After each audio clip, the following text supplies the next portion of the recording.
नमस्कार.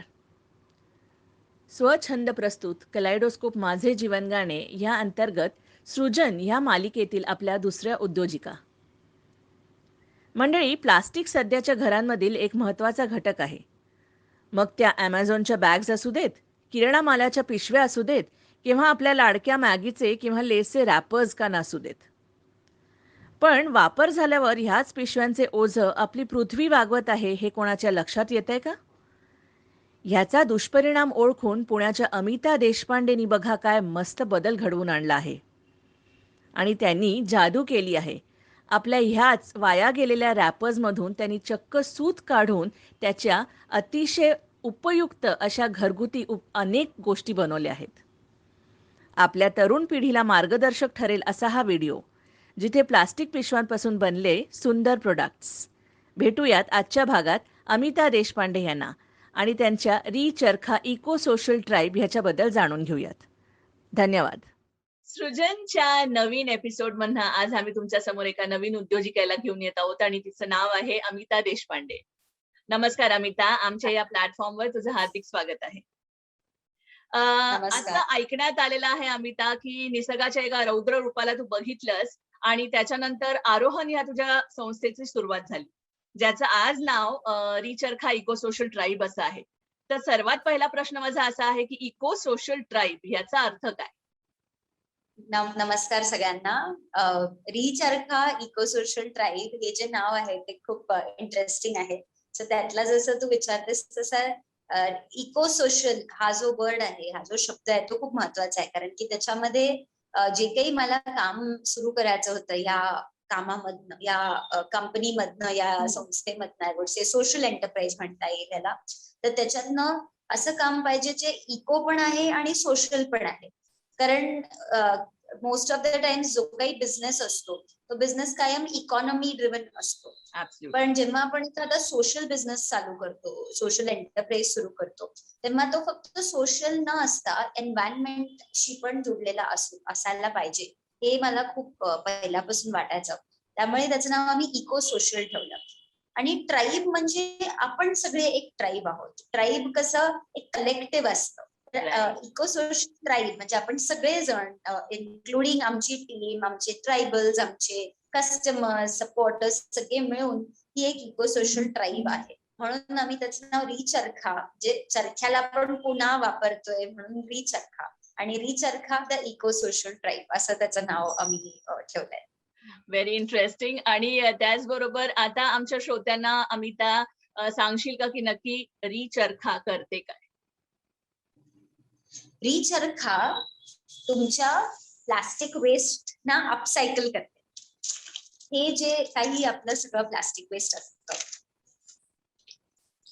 जे आपण घरी एकदा वापरून टाकून देतो, ह्या सगळ्या प्लास्टिकच्या पिशव्या, म्हणजे आपले वेगळे वेगळे रॅपर्स असतात जे आतमधनं असे सिल्वर फॉईल कवर्ड असतात. सो ते सिल्वर फॉईल म्हणायला नाही पाहिजे, कारण की ते प्लास्टिक आणि सिल्वर मिळून ती एक मल्टी लेयर्ड रॅपर झालेलं असतं. तर हे मग इव्हन आपल्या या ट्रान्सपरंट पिशव्या, आणि ह्याच्याहूनही पुढे जाऊन हे जे कॅसेट्स आणि कॅसेटच्या टेप्स आहेत, ह्या आणि छोट्या ऑडिओ आणि व्हिडिओ कॅसेटच्या टेप, हे सगळं वापरून आम्ही त्याच्यापासून असे काही सुंदर प्रॉडक्ट्स बनवतो. सो ही बॅग गिफ्ट रॅपर्स जे प्लास्टिकच्या त्याच्यापासून बनवली गेली आहे. मग हे आहेत, ही लॅपटॉप बॅग आहे, ही पण या सगळ्या रॅपर्स पासून बनवली आहे. सो हे सगळं जे काही आपण काम करतो हे एन्व्हायरमेंट कॉन्झर्वेशनच्या दृष्टीने करतो, कारण की प्लास्टिक वेस्ट हा खूप मोठा प्रॉब्लेम होत चाललेला आहे, सगळ्यांना माहिती आहे. आणि त्या वेस्ट पासून काहीतरी करणं आणि रिसायकलिंग करणं हा एक भाग झालाच, पण त्याच्यापासून अशी एक गोष्ट बनवायची होती आम्हाला जी तो मेसेज पुढे घेऊन जाईल. नुसतं रिसायकल करून कुठला तरी प्रोडक्ट तयार झाला, मग तो प्रोडक्ट लोकांनी तो पण वापरून तो पण टाकून देणं, ह्याच्या ऐवजी आम्ही असा एक प्रोडक्ट बनवतोय जो लोक स्वतःहून वापरतात, त्याला समजून घेतल्याशिवाय तो विकत घेऊच शकत नाही, कारण की आम्ही त्यांना तसा विदाऊट एनी इन्फॉर्मेशन सोडतच नाही. त्यामुळे कुठली पण गोष्ट आम्ही जी काही देतो, जी काही बनवतो, तर ती त्या मेसेजच्या बरोबरच बनवतो. आणि दुसरा खूप मोठा हेतू आमच्या कामाचा हाही आहे की हे सगळं काम हँडवर्क आहे, हँडीक्राफ्ट आहे. आणि हे सगळं एका ट्रायबल गावात होतं, जेणेकरून तिथल्या ट्रायबल बायकांना आम्ही एम्प्लॉयमेंट एम्प्लॉयमेंट देण्याचा देत एक प्रयत्न करतोय. राईट. सो चरखा तू घेतलेलंच आहेस तुझ्या कंपनीच्या नावामध्ये. सो ऍक्च्युली लूम वर ते तयार होत आहे, म्हणजे जसा गांधीजींचा चरखा असायचा त्याच पद्धतीने तो येस, चरखा येस. वापरला जातो? ओके. हो, हो, हो. तर आपण काय करतो, प्रत्येक रॅपर आणि प्रत्येक पिशवी घेतो. ती मॅन्युअली म्हणजे फक्त कात्रीने ती कट केली जाते एका विशिष्ट प्रकारे. ज्याच्याने त्याच्या अशा लांब थ्रेड सारख्या स्ट्रिप्स म्हणता येईल अशा तयार होतात.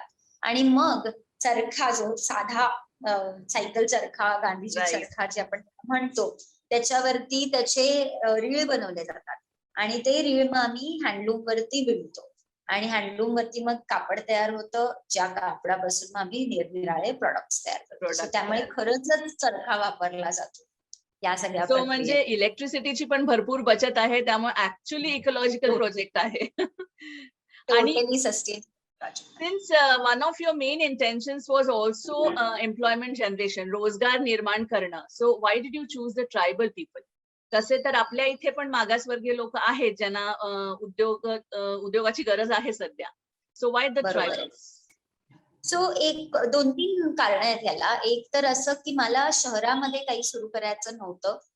गावात, खेडेगावातच सुरू करायचं होतं. कारण की शहरामध्ये एम्प्लॉयमेंट ऑपॉर्च्युनिटीज खूप साऱ्या असतात. म्हणजे लोक काही ना काहीतरी करून काम शोधून काढतात. सर्व्हिस का होईना, डेली वेज लेबर का होईना, काही ना काहीतरी काम लोकांना मिळतं आणि त्यांची रोटी त्याच्यामधनं ऍटलिस्ट तेवढी तरी भरते.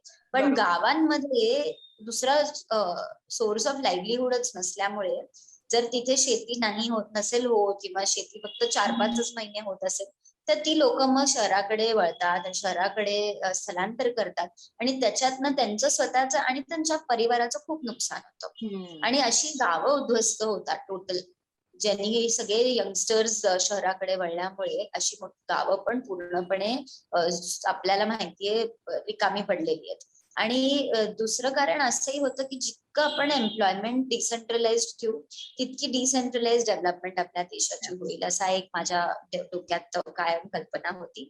आणि जी कोणी लोक मग शहरात येतात त्यांना कसं राहावं लागतं आपण ते बघतो. झोपडपट्ट्या वाढतायत सगळ्या शहरांमध्ये आणि त्याच्यामुळे जनरल एक रिसोर्सेस वरती जो भार येतो, तो शहरासाठी पण चांगला नाही आणि त्या लोकांसाठी पण चांगला नाही आणि शहरात राहणाऱ्या इतर लोकांसाठी पण तो चांगला नाही.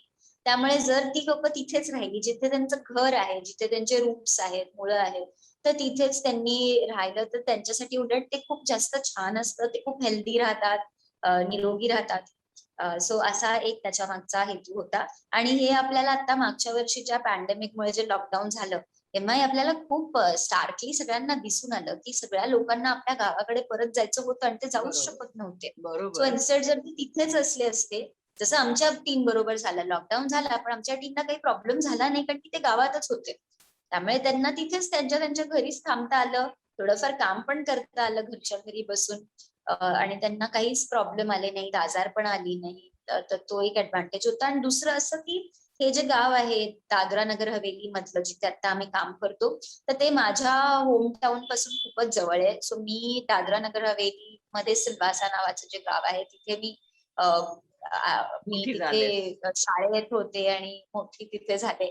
तर तिकडचं हे गाव जे होतं तिथे आमची जरा चांगली ओळख होती, चांगली लोक तिथे आहेत हे माहिती होतं. आणि या नवीन कामासाठी महत्वाचं होतं की नवीन लोक, कम्प्लिटली नवीन लोक न घेता जी लोक आपल्या ऑलरेडी माहिती आहेत, ज्यांना माहिती. कामाची गरज आहे, तिथे सुरू करणं हे खूप महत्वाचं होतं. तसं ते तिथे सुरू केलं. खूप छान कल्पना होती तुझ्या मागण्या आणि जे काही तू कारणं सांगितलीस ती खरंच अगदी विचार करण्यासारखी आहेत. कारण the resources are getting highly stressed out in the cities आणि त्या दृष्टीने गावाकडे एम्प्लॉयमेंट जनरेट करणं फार गरजेचं आहे. आणि तू तिथल्या ट्रायबल्सना ट्रेनिंग देतेस, म्हणजे ते ऑब्व्हियसली तुला स्वतःला घेऊन मग त्यांना द्यावं लागतंय. त्यांच्याकडनं प्रतिसाद कसा असतो? त्यांना हा उपक्रम आवडलाय? हो, खूप आवडलाय. आणि हे सगळे म्हणजे सगळ्यात महत्वाची गोष्ट म्हणजे आमच्याकडे जी काम करणारी लोक आहेत, ती सगळी यंगस्टर्स आहेत. म्हणजे हो. एक साधारण 18 वर्षापासून 25 वर्षापर्यंतचे मॅक्सिमम लोक आमच्याकडे काम करतात. 2-3 बायका मोठ्या पण आहेत वयानी, पण मेजॉरिटी लोक ह्या वयोगटातली आहेत. आणि त्यामुळे त्यांना तो जो अवेअरनेस निर्माण होतोय आणि त्यांना शाळेतनं पण शिकवलं जायचंच की पर्यावरण आणि त्याचं संवर्धन पण आणि कचरा, पण त्यांना ते काय असतं हे माहिती नव्हतं आणि आता ते आपल्यावर काम करतात सो त्यांना ते थोडं प्राऊड वाटतं की अरे आपण काहीतरी चांगलं करतोय आणि देशासाठी काहीतरी करतोय, जगासाठी काहीतरी करतोय. सो त्यांना मजा येते आणि त्यांना त्यांच्या गावातच काम मिळालंय त्यामुळे ते असं खेळायला आल्यासारखं ते तिथे येतात, दिवसभर काम करतात आणि जातात. त्यामुळे त्यांना स्ट्रेस नावाची गोष्ट माहितीच नाहीये. तू हाही तुझ्या कामातनं अजून एक तुला मिळालं, की तू तिथल्या बायकांना स्पेशली तू इन्कॉर्पोरेट केलेलं आहेस. त्यामुळे त्यांच्यामध्ये पण एक स्ट्रेस बस्टर हा काम ते तुझं देतंय. त्यांना स्ट्रेस बस्टर म्हणून त्यांना उपयोगी येतंय. अगदी अगदी. आणि मोटिव्हेशन तर तू करतच असतेस. Since you have been living outside India as well, there are number of techniques you have learned how to motivate people. What is the basic difference between upcycling and recycling? So upcycling is a part of recycling. Upcycling मध्ये recycling म्हणजे downcycling पण होऊ शकतं किंवा upcycling पण होऊ शकतं. अच्छा. राईट. तर अपसायकलिंग ही जी प्रक्रिया आहे ती या पिशवीला जी गार्बेज बॅग आहे फॉर एक्झाम्पल माझ्या हातात किंवा प्लास्टिक बॅग्स त्या आपण त्यांना आपण काहीतरी बेटर बनवतोय, त्यांना जास्त उपयोगी बनवतोय, त्यांचं आयुष्य वाढवतोय आणि ह्याला अपसायकलिंग म्हणतात. म्हणजे जे आहे त्याच्यापेक्षा अपग्रेडेशन आहे त्याची जास्त बेसिकली. व्हॅल्युएबल वस्तू बनवणं, ओके. त्याचं ग्रेड वाढवणं. That is what is that's upcycling. That's so तुझं युनिट पूर्णपणे दादरा नगरमध्ये आहे का इथे पुण्यामध्ये सुद्धा आहे युनिट? आहे. सो दादरा नगर हवेलीमध्ये आपण त्याचं कापड जे आहे ते तयार करतो. ओके. कारण की ही पूर्ण प्रोसेस कुठेही आपल्याला इलेक्ट्रिसिटी आणि हीट आणि केमिकल्स लागत नाहीत आणि त्यामुळे ती प्रोसेस तिथे एकदम नीट होते कारण तिथे कायम लाईटचे आणि पॉवर शॉर्टेजेसचे प्रॉब्लेम्स असतातच. तरीही आमचं काम सुरळीतपणे चालू असतं. लाईट गेले तरी सुद्धा आमचं काम सुरू असतं. फक्त एक दिवा आणि फॅन एवढ्यासाठीच आम्हाला लाईट लागतो, बाकी कशासाठी नाही. आणि हल्ली फोन चार्जिंगला सगळ्यांकडे फोन्स असतात त्यामुळे त्याच्यासाठी त्यांना इलेक्ट्रिसिटी लागते, बाकी कशासाठीच लागत नाही. आणि पुण्यामध्ये मग ते कापड जे तयार होतं तिथे ते पुण्यात येतं आणि मग पुण्यात आम्ही त्याच्यापासून वेगळे वेगळे प्रॉडक्ट्स बनवतो. So Products. पुण्यात आमचं प्रोडक्शन युनिट आहे कर्वेनगरमध्ये. तर तिथे आपण म्हणजे पुण्यातली खूप लोक येतात, भेट देतात, बघायला येतात, विकत घ्यायला येतात कारण आपण प्रॉडक्ट्स पण इथे विकायला ठेवतो. ओके. सो रिचरखाचं स्वतःचं प्रोडक्ट वेबसाईट पण आहे. सो ऑनलाईन शॉपिंग तर चालूच असतं. Also you have a store in Karvenagar in Pune. We will be sharing your बरोबर. डिटेल्स. तुझे सगळे डिटेल्स वेबसाईट सगळं आम्ही देणारच आहोत आमच्या एपिसोड नंतर. आताचे सध्या तुझे प्रोडक्ट्स कुठले कुठले आहेत? आता आपण प्रायमरीली बॅग्स, निरनिराळ्या पिशव्या म्हणजे hand bags, I wouldn't call it पिशव्या, कारण की ह्या जरा छान फॅन्सी टोट्स Yes. असतात ज्या आपण मॉल मधनं ज्या हँड बॅग्स घेतो त्याला कॉम्पिटिशन देणाऱ्या या सुंदर दिसणाऱ्या बॅग्स आहेत वेगळ्या वेगळ्या साईजेसच्या. मग जशा स्लिंग बॅग्स लोकांना वापरायला आवडतात. पुरुष आणि स्त्रियांसाठी वापरणाऱ्या ज्या स्लिंग्स आहेत त्या आपण बनवतो. मग आपण असे लॅपटॉप बॅग्स आणि लॅपटॉप स्लीव्स बनवतो, इलेक्ट्रॉनिक केसेस बनवतो आणि होम डेकोर प्रोडक्ट्स बनवतो. जसं हा माझ्या बाजूला एक क्रोपॉट आहे ज्याच्यामध्ये Right. डायरेक्टली आपण झाडं लावू शकतो.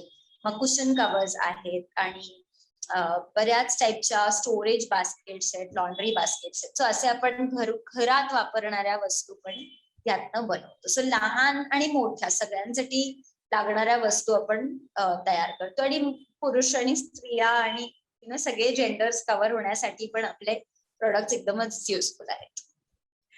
आणि प्राइस रेंज कशी आहे तुझ्या प्रोडक्ट्सची?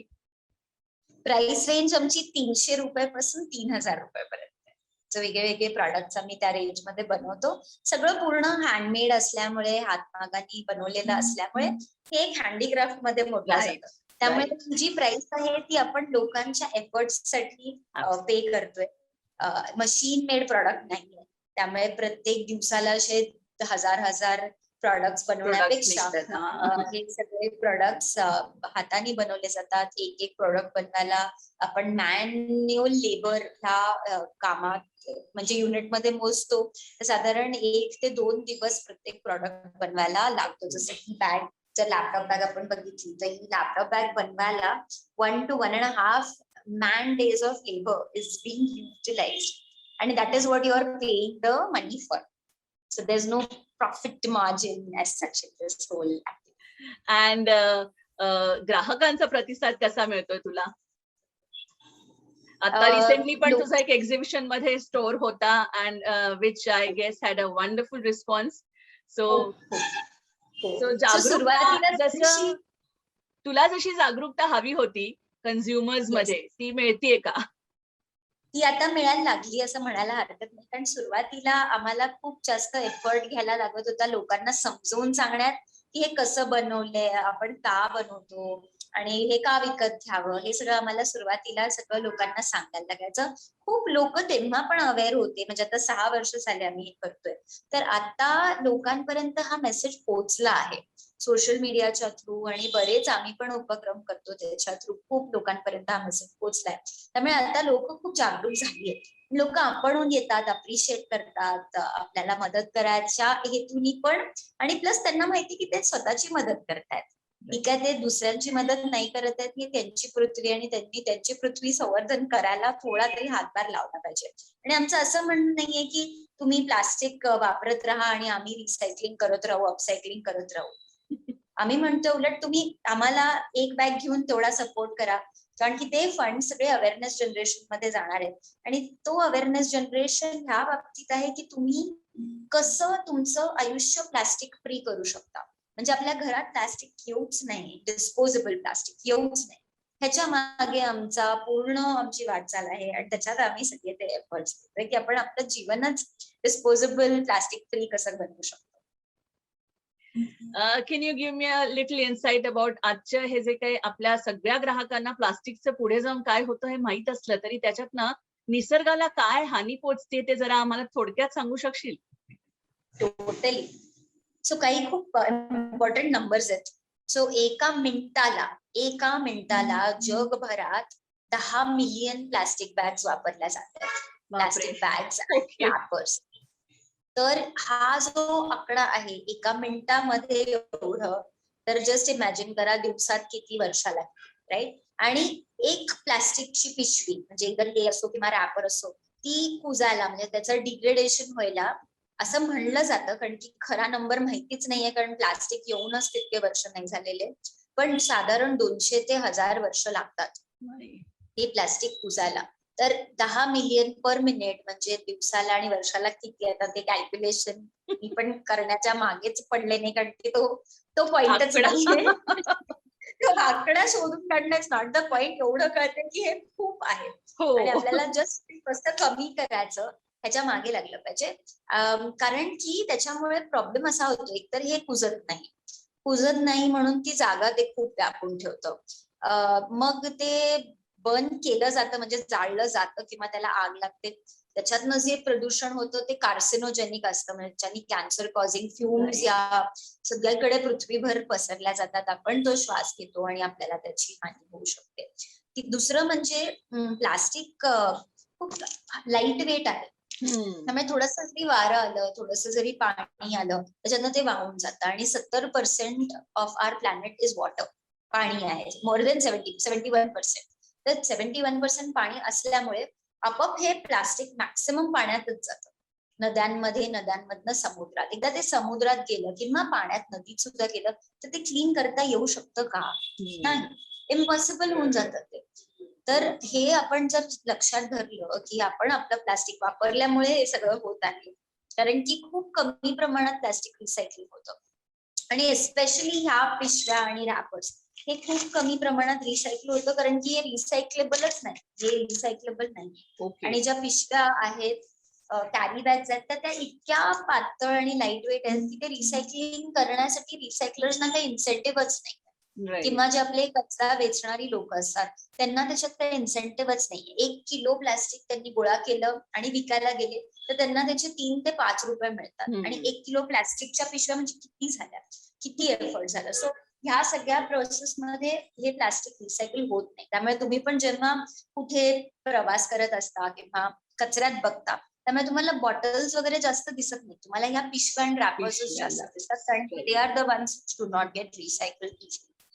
सो हा असा त्याचा प्रोसेस आहे. आणि त्यामुळे आपण हे स्पेसिफिकली असं प्लास्टिक वापरलंच नाही पाहिजे. तर ते पॅकेजिंग थ्रू येतं सगळ्यांच्या घरी, पण आपण package free lifestyle, package free goods, package free shopping करू शकतो. झिरो वेस्ट स्टोअर्स आहेत, आपण कडनं पण शॉपिंग करू शकतो. A very good message that you passed on, Amita. आता coming back to startups, since this is your startup, basically startup जर एखाद्या युवकाला करायचं असेल, युवतीला करायचं असेल, तर तिने सगळ्यात पहिले काय डिसाईड करायला पाहिजे? How will you guide them? पहिली गोष्ट, काही पण आपण स्टार्ट करणं हे जितकं एक्साइटिंग आहे तितकं ते अवघड पण आहे, कारण की त्याला कन्सिस्टन्सी लागते.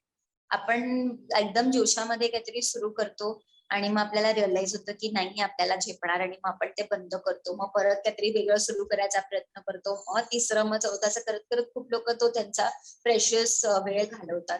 त्याच्याऐवजी जर आपण हे लक्षात ठेवलं की आपण जे सुरू करू आपण त्याच्यातच पूर्णपणे जर स्वतःला ओतून दिलं, म्हणजे ऑब्व्हियसली ती फिजिबल बिझनेस आयडिया पाहिजे, पण त्याच्यात आपण स्वतःला ओतून दिलं आणि कन्सिस्टन्सी ठेवली आपल्या विचारांमध्ये आणि आपल्या एफर्ट्स आणि ऍक्शन्स मध्ये, तर कधी ना कधी नक्कीच ते सक्सेसफुल होणार. त्याला वेळ लागतो. कुठल्या पण बिझनेसला, स्टार्टअपला सक्सेसफुल होण्यासाठी 2 ते 3 वर्ष लागतातच. त्यामुळे तेवढा पेशन्स आणि कन्सिस्टन्सी ठेवायलाच लागते.